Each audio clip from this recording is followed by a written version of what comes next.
Radio Pays, en partenariat avec le Grand Hôtel Montabo, vous propose le Zoom.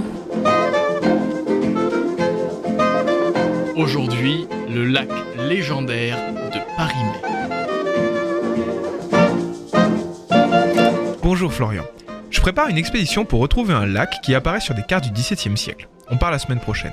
Ça te tente ou pas ? Un lac du XVIIe siècle en plus ? Bon, je préfère encore aller à la Comté. Mais dis-moi tout de même plus sur cette histoire. De quoi parles-tu ? Ah non, pas la Comté, je risque de croiser mes collègues. C'est un peu trop le centre-ville à mon goût. Non. Chers auditeurs, je vous propose une virée entre le XVIIe et le XIXe siècle en Amérique du Sud, au niveau du plateau des Guyanes, à une époque où les Européens effleurent à peine le continent américain et où la Guyane française n'existe pas.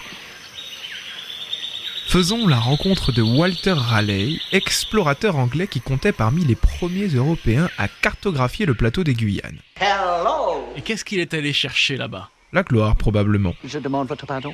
Et peut-être la recette du bouillon d'Awara, je ne sais pas. Mais ce que l'on sait, c'est que Walter Raleigh cherchait l'Eldorado, ville mythique, supposée regorgée d'or. Par-delà les montagnes et les fleuves d'argent, un homme s'en va vers un monde nouveau. Il s'en va chercher l'Eldorado. En 1595, il se lance dans une expédition qui n'a rien à voir avec les grillades sur la Comté, mon cher Florian. L'Anglais sillonne le plateau des Guyanes, explore l'Orénoque et toute la partie nord de l'Amérique du Sud. Et s'il l'avait trouvé, cet Eldorado, je pense que j'aurais su qui était Walter Raleigh. Et nous serions riches comme Vitalo. Bon, en effet, Walter Raleigh ne trouve rien. Rien du tout. Enfin si, j'exagère. Disons qu'il ne trouve pas l'Eldorado, et à son retour en Angleterre, il raconte son périple au plateau des Guyanes et il force un peu sur les détails. Oui, bon, il exagère complètement, quoi. C'est un peu ça. Walter Raleigh raconte son expédition dans 3 livres avec des cartes et des descriptions, et à chaque fois, un lac immense apparaît au niveau de l'équateur, au sud des territoires où naîtront les Guyanes hollandaises, britanniques et françaises. De l'eau partout. Au bord de ce lac, Walter Raleigh indique systématiquement l'emplacement d'une petite ville baptisée Manoa, Eldorado pour les intimes. Nous sommes d'accord que l'Eldorado n'existe pas.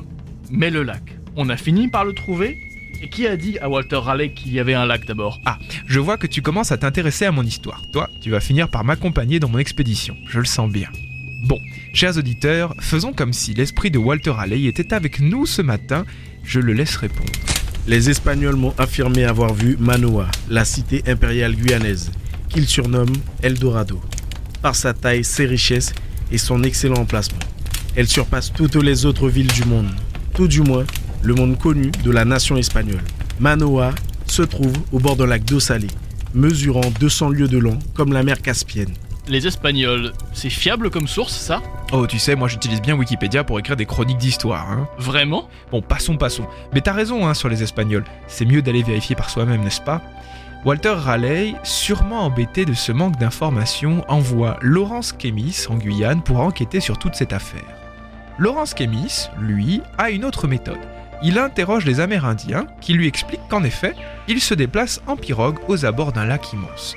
Voici ce qu'il raconte. Les Laos appellent ce lac Aroponowini et les Caraïbes Paris-Mé. Il est tellement grand que les Amérindiens ne font pas la différence avec la mer. Il y a un nombre infini de pirogues sur ce lac et, tel que je le suppose, c'est là-bas que se trouve la ville de Manoa.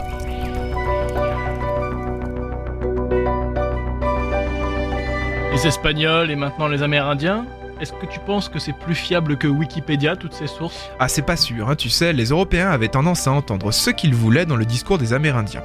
À ce propos, Charles-Marie de la Condamine, un géographe français, disait ceci en 1743. On ne peut nier que l'avarice des Européens voulant à tout prix trouver ce qu'ils cherchaient et les mensonges intelligemment exagérés d'Amérindiens souhaitant faire partir d'indésirables visiteurs ont probablement altéré les faits au point de les rendre méconnaissables. L'histoire des découvertes du Nouveau Monde donne plus d'un exemple de modification de ce genre. Et je suppose qu'après l'expédition de Walter Raleigh et de Lawrence Keymis, le lac de Paris-Mé apparaissait sur toutes les cartes. Absolument. Et même, en 1739, Nicolas Horstmann, un chirurgien allemand, secrètement mandaté par le gouverneur hollandais du Suriname pour retrouver le lac de Paris-Mé, affirme avoir navigué sur le lac. mais il s'agissait en fait d'un autre lac baptisé Amuku. Donc, toujours pas de lac immense en vue. Tu sais, le mythe s'est répandu comme une traînée de poudre pendant 2 siècles, et chers auditeurs, amusez-vous à regarder des cartes du plateau des Guyanes au XVIIe ou au XVIIIe siècle. Parimé et Manoa sont toujours présents.